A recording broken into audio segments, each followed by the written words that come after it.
Before we begin, pause for just a second. If you want stories like this to keep finding you, then like and hit the subscribe button. And leave a comment telling me where you're watching from and what time it is right now. Now, turn the lights down, stay very still, and let the shadows take over.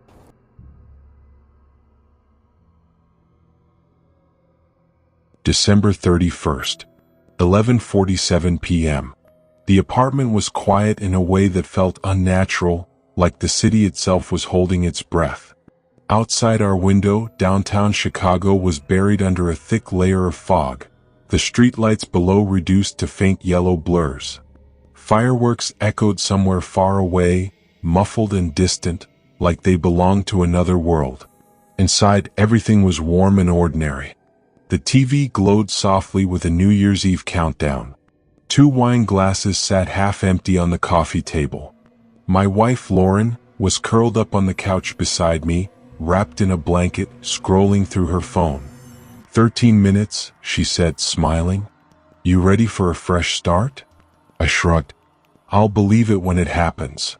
We've been married 3 years. No kids. No guests tonight. Just us. We decided we were too tired for parties this year. A quiet New Year sounded perfect. Then the doorbell rang. Not a casual buzz. A firm, deliberate press. Lauren froze. Who would be here right now? I checked the time again. 11:47 p.m. Maybe a neighbor, I said, but something about it didn't feel right. I walked to the door and looked through the peephole. A man stood in the hallway. Tall. Dark overcoat. His face was partially hidden by the poor lighting, but I could see he was staring directly at the door, like he knew I was watching. In his hands he held a neatly wrapped gift box, red paper, gold ribbon. He smiled. Happy New Year, he said. His voice was calm. Too calm. I think you've got the wrong apartment, I said through the door. He shook his head slowly. No, this is the right one. Lauren came up behind me. Who is it? The man tilted his head slightly. I'm here for both of you. A cold sensation crawled up my spine. We didn't invite anyone, I said. You don't always need an invitation, he replied. Sometimes things just repeat. Lauren whispered, Don't open it. I wish I had listened. I don't know why I unlocked the door. Curiosity maybe, or something worse. The moment the door opened, the temperature dropped. Not dramatically, but enough that I noticed it. The man stepped inside without asking. His shoes were wet, like he'd walked through rain or water, even though the hallway carpet was dry. He placed the gift on the coffee table. Open it after midnight, he said. That's important. Lauren stared at him. Who are you? He glanced around our apartment, slowly. The bedroom door. The hallway mirror. The balcony. When his eyes returned to us, his smile widened just a little. You've asked me that before. The TV announced 10 minutes until the new year. What happens at midnight? Lauren asked. The man checked his watch. That's when what stayed behind last year comes back. The lights flickered. For a split second, the room went completely dark. When the lights returned, he was gone. The door was still locked. The balcony was closed. No sound of footsteps. Nothing. Lauren grabbed my arm. Did you see him leave? I shook my head. My heart was pounding. The countdown continued. 1 minute remaining. That's when we heard it. A knock. Not on the door. On the gift box. Slow. Hollow. Lauren screamed. Don't touch it. I hesitated, but my hands moved anyway. I untied the ribbon. Lifted the lid. Inside was a photograph. Slightly faded. It showed Lauren and me sitting on our couch, exactly as we were now. Same clothes, same positions, and standing behind us, smiling, the man. On the back of the photo, written in neat black ink, You opened the door last year too. The TV erupted. Happy New Year. Fireworks exploded outside. At the same moment, the balcony door slid open by itself. Cold air rushed in, and a voice whispered directly into my ear. Next year, you'll be the one knocking. Lauren collapsed onto the floor. The police found nothing. No signs of forced entry. No strange man on security cameras. The gift box was gone by morning. The photo vanished too. Lauren remembered none of it. Doctor said it was stress. A panic episode. I didn't argue. Because every December 31st at exactly 11:47 p.m., the doorbell rings. And every year when I check the peephole, I see myself standing there. Same coat, same gift, same smile, waiting to be let in.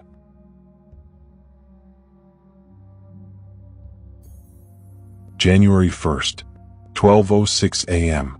My phone buzzed while fireworks were still echoing outside. The screen lit up my dark bedroom, and for a second I smiled until I saw the name. Evan. My brother. My dead brother. I sat up so fast my head started spinning.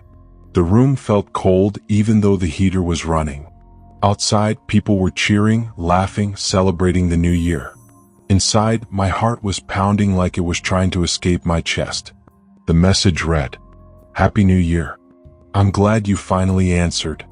My hands started shaking. Evan had died the previous December. Car accident. Black eyes. I identified his body myself. Closed casket. Funeral. Everything. I hadn't even saved his number anymore. I typed back slowly. "Me, this isn't funny. Who is this?" 3 dots appeared instantly. "Evan, you always say that at first." A sharp pain hit my stomach. I didn't reply. Another message came through. "Evan, you're late this year. Last time you replied before midnight." I dropped the phone onto the bed like it had burned me. I tried to convince myself it was some sick prank. Maybe someone spoofed his number. Maybe grief was messing with my head. Then the phone buzzed again. "Evan, check your kitchen clock." I stood frozen for a full minute before forcing myself out of bed. The apartment was quiet. Too quiet. The TV in the living room was still on, frozen on a New Year's special. I walked into the kitchen. The clock above the microwave read 11:59 p.m. That wasn't possible. My phone said 12:09. Before I could process it, my phone vibrated again. "Evan, time doesn't work right for me anymore." I backed away from the clock. "Me, Evan is dead." The reply came slower this time. "Evan, that's what you tell yourself." A memory surfaced, something I'd buried. Last New Year's Eve, Evan had called me over and over. I ignored him. We'd been fighting. He wanted to come over. I told him not to drive. I was tired, drunk, annoyed. He left anyway. He never made it home. My phone buzzed. "Evan, you were supposed to answer last year." I slid down against the kitchen counter, breathing hard. "Me, what do you want?" Several seconds passed. Then, "Evan, I need you to remember what really happened." The lights flickered. The kitchen clock jumped forward, 12 a.m. Outside, fireworks exploded again. My phone rang. Not a text. A call. Evan's name flashed across the screen. I stared at it, frozen, until the ringing stopped. A voicemail notification appeared immediately. Against every instinct, I played it. Static filled my ear. Then Evan's voice. Come. Familiar. Tired. "Hey, you didn't answer again." "That's okay. I'll say it anyway. I didn't crash. I stopped." My blood ran cold. The message cut off abruptly. Another text came in. "Evan, look at your door." I turned slowly. The front door was slightly open. I knew for a fact I had locked it.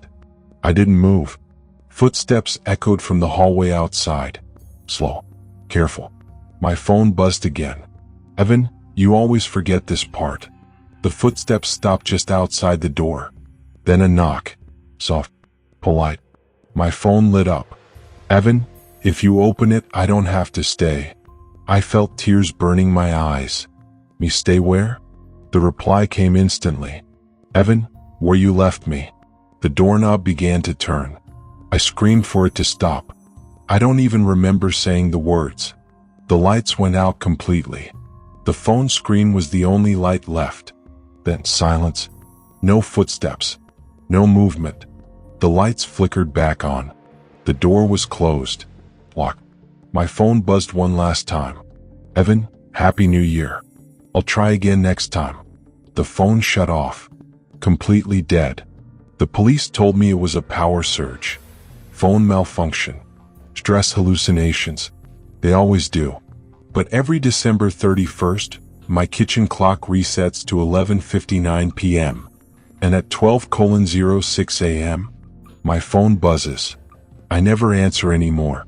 Because last year I finally listened to the voicemail all the way through. And I heard myself in the background, telling him to leave. The first firework went off at exactly midnight. The second one answered it. That was when I knew something was wrong. I live alone in a small desert town in Arizona, the kind of place where sound travels too far and nights feel bigger than they should. Fireworks aren't unusual on New Year's Eve, but they're usually messy. Random pops, overlapping booms, kids setting them off early. This was different. This one sounded deliberate. Boom. Then a pause.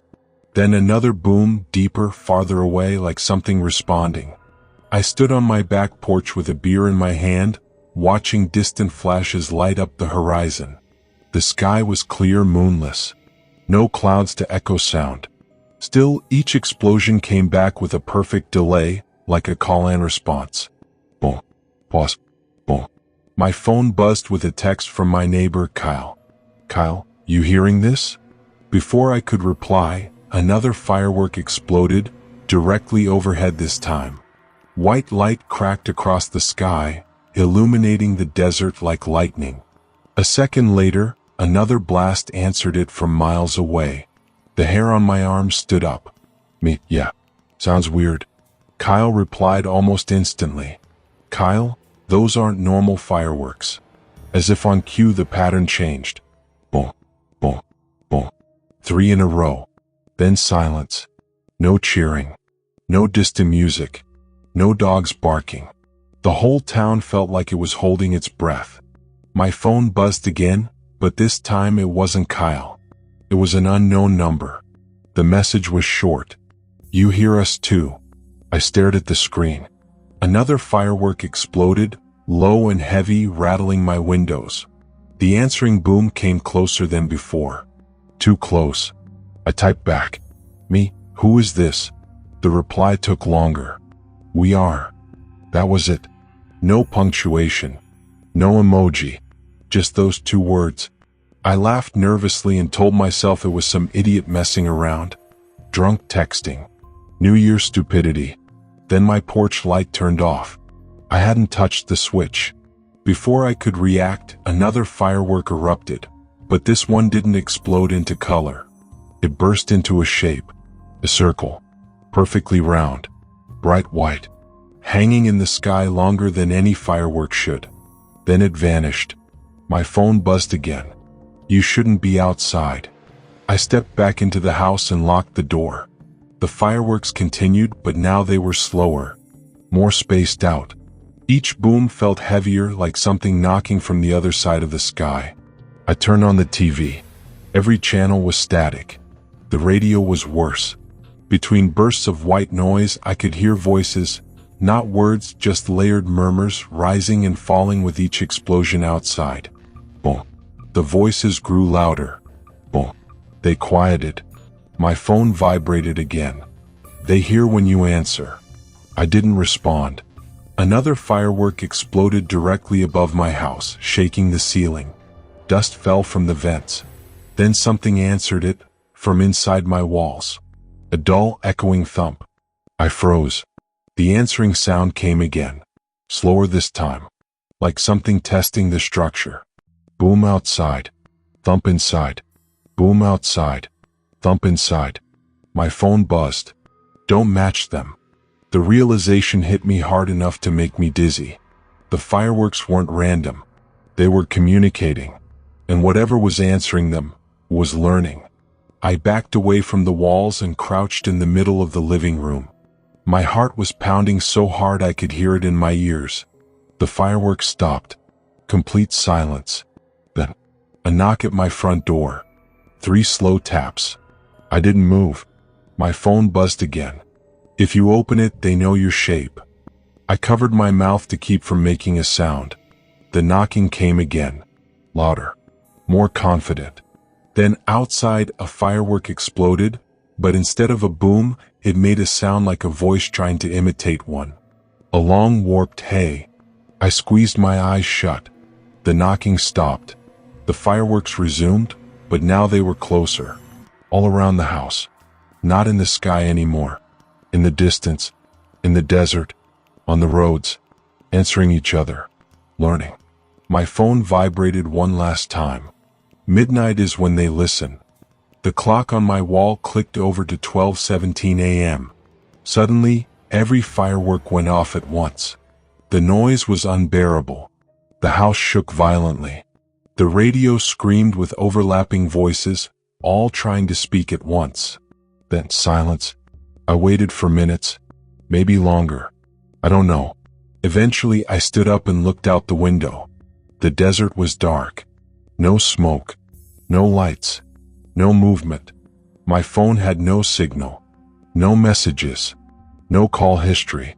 The next morning, the news said nothing about fireworks. No reports. No noise complaints.